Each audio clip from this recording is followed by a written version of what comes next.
Hi കൂട്ടുകാരെ, പുതിയൊരു വീഡിയോയിലേക്ക് എല്ലാവർക്കും സ്വാഗതം. അങ്ങനെ നിധി പൂജയ്ക്ക് ചെല്ലുമ്പോൾ പൂജാരി പറയാണ് വേറൊരു പൂജയ്ക്ക് വേണ്ടി വെയിറ്റ് ചെയ്ത് നിൽക്കുകയാണ്. ആഹാ, ഇത് കൊള്ളാലോ, പൂജയ്ക്ക് വേണ്ടി പൂജാരി വെയിറ്റ് ചെയ്യുന്നു. എന്താ ഇപ്പോൾ ഇത് കേൾക്കുന്നത്? അത്രയും വലിയ കോടീശ്വരനാണ് വരാൻ പോകുന്നത്. അത്രയും വലിയ കോടീശ്വരനാണ് അയാൾ. ദാനധർമ്മം ചെയ്യുന്നവനാണ്. അയാളുടെ ഇഷ്ടം പോലെ ചെയ്യും. 3 മാസത്തിനുള്ളിൽ അയാൾ ഇവിടെ വരും. എന്നിട്ട് ഞങ്ങൾക്കും മറ്റുള്ളവർക്കും ഒക്കെ എന്തെല്ലാമാണ് ചെയ്യുന്നതെന്ന് നിധി നിന്നോട് പറയാൻ കഴിയില്ല എന്നൊക്കെ പറയാനേട്ടാ. അപ്പം അയാളെക്കുറിച്ച് നല്ല പുകഴ്ത്തുന്ന വാക്കുകൾ പറയാണ്. അപ്പം നിധിയാണെങ്കിലോ ഇത് ആൾ കൊള്ളാലോ, എന്തായാലും ആ ആളെ എനിക്ക് കാണണമെന്നൊരാഗ്രഹമുണ്ട് എന്ന് നിധി പറയാണ്. അപ്പോൾ ഈ സമയം എന്തായാലും ഇപ്പോൾ വരും, അത് കഴിഞ്ഞതിന് ശേഷം നിൻ്റെ പൂജയാവാം എന്ന് പൂജാരി നിധിയോട് പറയാനേട്ടാ.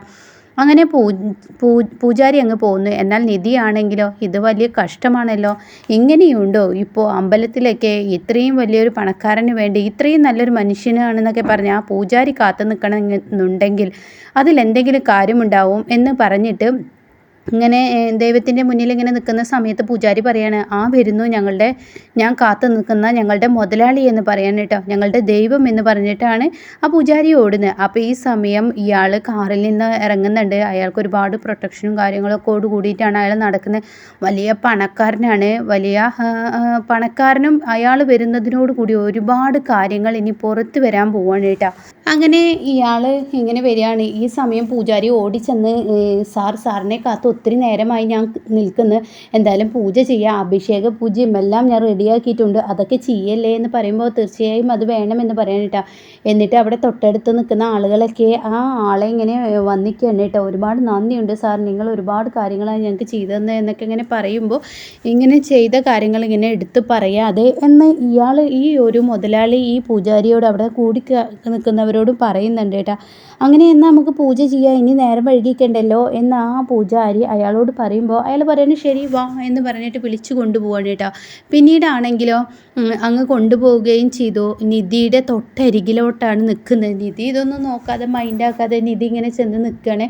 അപ്പോൾ അയാൾ നിധിയുടെ തൊട്ടരികിൽ ഇങ്ങനെ തൊട്ടില്ല എന്നുള്ള ആ ലെവലിൽ ഇങ്ങനെ നിൽക്കുകയാണ് കേട്ടോ. അപ്പോൾ നിധി ഇയാളെ കാണുമ്പോൾ നിധി അയാളെ ഒന്നും നോക്കുകയൊന്നും ചെയ്യുന്നില്ല. ഇതേ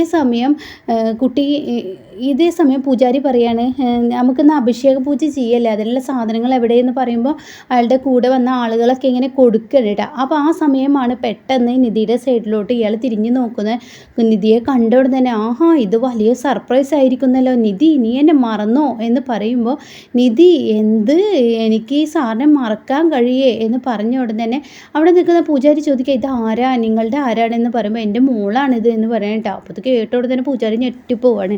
അപ്പോൾ ഉടൻ തന്നെ എൻ്റെ മോളെ പോലെ ആയിരുന്നു, എന്താ നിധി നീ എൻ്റെ അടുത്തോട്ട് വന്നിട്ട് ഇപ്പോൾ എത്ര മാസങ്ങളായി എന്ന് പറയുമ്പോൾ നിധി പറയാണ്, അത് എനിക്ക് എപ്പോഴും ഇങ്ങനെ വന്ന് സാറിനെ പോലെ വലിയൊരു മനുഷ്യനെ ബുദ്ധിമുട്ടിക്കുന്നത് ശരിയല്ലല്ലോ.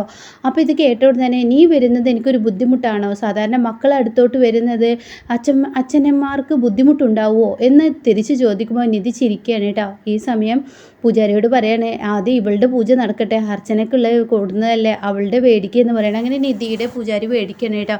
അങ്ങനെ പിന്നീട് ഇവരാണെങ്കിൽ അഭിഷേക പൂജയ്ക്കുള്ള ആ സാധനങ്ങളൊക്കെ അയാൾ കൊടുക്കുന്നുണ്ട്. അപ്പോഴാണ് ഒരു ഫോട്ടോഗ്രാഫർ വരുന്നത്. അയാൾ വന്നിട്ട് പറയാണ്, അതെ നിങ്ങളുടെ ഒരു ഫോട്ടോ എടുക്കണമെന്ന് പറയണേ. അപ്പോൾ ഈ സമയം അയാൾ പറയണേ, അതിൻ്റെ ഒന്നും ആവശ്യമൊന്നും, പബ്ലിസിറ്റി കഴിയുന്നത് ഒഴിവാക്കുന്നതാണ് ഇഷ്ടം. ഞാൻ ഈ അമ്പലത്തിന് വേണ്ടി എന്തെങ്കിലുമൊക്കെ ചെയ്യുന്നുണ്ടെങ്കിൽ അത് മറ്റുള്ളവരെ അറിയിക്കാൻ ഇഷ്ടപ്പെടുന്ന ഒരാളല്ല, അതുകൊണ്ട് പബ്ലിസിറ്റി വേണ്ട, നിങ്ങൾ എന്ന് പറയുമ്പോൾ സാർ പ്ലീസ് നിങ്ങൾ വന്നതല്ലേ, അപ്പം ഞങ്ങളുടെ ഒരു മനസ്സമാധാനത്തിന് വേണ്ടിയിട്ടാണ്, പ്ലീസ് ഇത് പബ്ലിസിറ്റിക്കോ പേര് കിട്ടാനോ ഒന്നിനുമല്ല, ഞങ്ങളുടെ ഒരു സന്തോഷത്തിന് വേണ്ടിയിട്ടാണ് എന്നൊക്കെ പറയുമ്പോൾ അയാൾ പറയണേ, അതൊന്നും നടക്കില്ല എന്ന് പറയണ്ട. അപ്പോൾ ഈ ഫോട്ടോഗ്രാഫർ വീണ്ടും പറയാണ്, പ്ലീസ് സാർ എന്നിങ്ങനെ കാല് പിടിച്ച് അപേക്ഷിക്കുന്നത് പോലെ ഇങ്ങനെ അപേക്ഷിക്കുകയാണ്. അപ്പോൾ ഉടൻ തന്നെ എന്നാൽ ശരി, എന്നാൽ എൻ്റെ മോളെയും കൂടി നിർത്തി ഫോട്ടോ എടുക്കുക എന്ന് പറയണ്ട. അങ്ങനെ നിധിയെയും ചേർത്തിയിട്ട് ഫോട്ടോ എടുക്കുകയാണ്. അപ്പോൾ ഈ സമയമാണെങ്കിലോ നിധി ഇയാളുടെ ഒപ്പം നിൽക്കുന്നുണ്ട് കേട്ടോ. പിന്നീട് അഭിഷേക പൂജയൊക്കെ ചെയ്യാണ്. അങ്ങനെ ഈ വന്ന ആൾ ദൈവത്തിന് മുന്നിൽ കൈക്കൂപ്പിയും കൊണ്ട് പറയാണ്, ഈശ്വര ഒരുപാട് മക്കൾ എനിക്കുണ്ട്, എന്നെ സ്നേഹിക്കുന്ന ഒരുപാട് മക്കളുണ്ട്, പക്ഷേ എൻ്റെ മക്കൾ അതെൻ്റെ അടുത്തില്ലല്ലോ, അതാണ് എൻ്റെ വിഷമം, എൻ്റെ മനസ്സിനെ അലട്ടുന്ന വിഷമം, ഏറ്റവും വലിയ വിഷമം അതാണ്. ഒരുപാട് മക്കളെ എനിക്ക് കിട്ടിയിട്ടുണ്ട്. പക്ഷേ ഈ പൂജകളൊക്കെ ഞാൻ ചെയ്യുന്നത് എന്തിനു വേണ്ടിയിട്ടാണ്? എൻ്റെ മക്കളെ എൻ്റെ അടുത്തോട്ട് എത്തിക്കാനാണ്. എൻ്റെ മക്കൾ എൻ്റെ അടുത്ത് വരണ്ടേ, അതിലല്ലേ ദൈവമേ കാര്യമുള്ളൂ എന്നൊക്കെ പറഞ്ഞ് അയാൾ പ്രാർത്ഥിക്കുകയാണ്. ഈ സമയം നിധിയാണെങ്കിലോ പ്രാർത്ഥിക്കുന്നത് ഗൗതമിൻ്റെ 30ാം പിറന്നാൾ വരികയാണ്. അതോടുകൂടി ഞങ്ങളുടെ ശാന്തി മുഹൂർത്തം നടക്കുന്നതിനോടുകൂടി ഗൗതമിൻ്റെ ജീവിതത്തിൽ ഇനിയൊരു പ്രശ്നം ഉണ്ടാവരുത് ഈശ്വര എന്നൊക്കെ പറഞ്ഞിട്ടാട്ടോ നിധി പ്രാർത്ഥിക്കുന്നത്. അങ്ങനെ ഈ പ്രാർത്ഥനയൊക്കെ അങ്ങോട്ട് കഴിഞ്ഞ് പൂജാരി ഈ അഭിഷേക സാധനങ്ങളൊക്കെ കൊടുന്ന് കൊടുക്കുകയാണ് കേട്ടോ. അപ്പോൾ ഇതേ സമയം നിധിയും അയാളും കൂടി കുറച്ച് ഫ്രണ്ടിലോട്ട് നടക്കണേ. അപ്പോൾ നിധിയോട് അയാൾ പറയാണ്, വലിയ സർപ്രൈസാണ് നീ എനിക്ക് തന്നത്. എന്തായാലും മോളെ കാണാൻ പറ്റിയതിൽ ഈ അച്ഛന് ഒരുപാട് സന്തോഷമുണ്ട്. അപ്പോൾ സാർ എന്ന് പറയട്ടെ. അപ്പോൾ എന്തായാലും നീ എൻ്റെ അടുത്ത് അടക്കൊക്കെ വരണം. ഇപ്പോഴും നീ ടീച്ചർ ജോലി തന്നെയാണ് ചെയ്യുന്നത്. എൻ്റെ മക്കളെ പഠിപ്പിച്ച് നല്ലൊരു ലെവലിലെത്താൻ എനിക്ക് കഴിഞ്ഞു എന്ന് പറയുന്നതിൽ ഒരു നല്ലൊരു സന്തോഷമുണ്ടെന്ന് പറയുമ്പോൾ സാറിനോട് എത്ര നന്ദി പറഞ്ഞാലും മതിയാവില്ല. എനിക്ക് പഠിക്കാനുള്ള പണവും എനിക്ക് വേണ്ട കാര്യങ്ങളൊക്കെ ചെയ്തു തന്ന സാറാണ്. എന്നാലേ നിനക്ക് ഇടയ്ക്കിടയ്ക്ക് എന്നെ കാണാൻ വരായിരുന്നു. അപ്പം നിധി പറയുകയാണ്, ഇല്ല തിരക്ക് പിടിച്ചൊരു മനുഷ്യനെ ഞാൻ വെറുതെ ആവശ്യമില്ലാതെ ബുദ്ധിമുട്ടിക്കുന്നത് ശരിയല്ലല്ലോ, എന്നെ ഒരു ലെവലിൽ എത്തിച്ച സാറ് തന്നെയാണ് എന്നൊക്കെ ഇങ്ങനെ നിധി പറയാണ് കേട്ടോ. അപ്പോൾ ഈ സമയം ഇപ്പോൾ എന്ത് ചെയ്യുന്നു എന്ന് ചോദിക്കാൻ കേട്ടോ. അപ്പോൾ ഉടൻ തന്നെ നിധി പറയും, അപ്പോൾ പ്രത്യേകിച്ചൊന്നും പണിയില്ല. അപ്പോൾ എന്താ ടീച്ചർ ജോലിക്ക് പോവാത്തേ എന്ന് പറഞ്ഞ ഉടൻ തന്നെ നിധി പറയണേ, അത് പിന്നെ എനിക്കിപ്പോൾ കല്യാണമൊക്കെ കഴിഞ്ഞിരിക്കുന്നു. അതിലും വലിയ സർപ്രൈസ് ആയിരിക്കുന്നല്ലോ. എന്നിട്ട് ഈ അച്ഛനായ എന്നെ വിളിച്ചില്ലല്ലോ കല്യാണത്തിന് എന്ന് പറയുമ്പോൾ നിധി പറയണേ, അതൊക്കെ യാദൃശികമായി നടന്നൊരു സംഭവമാണ്, അപ്രതീക്ഷിതമായി ഉണ്ടായതാണ്. ഞാൻ പോലും പ്രതീക്ഷിക്കാത്ത സമയത്താണ് എൻ്റെ വിവാഹം നടന്നത്. അങ്ങനെയാണോ?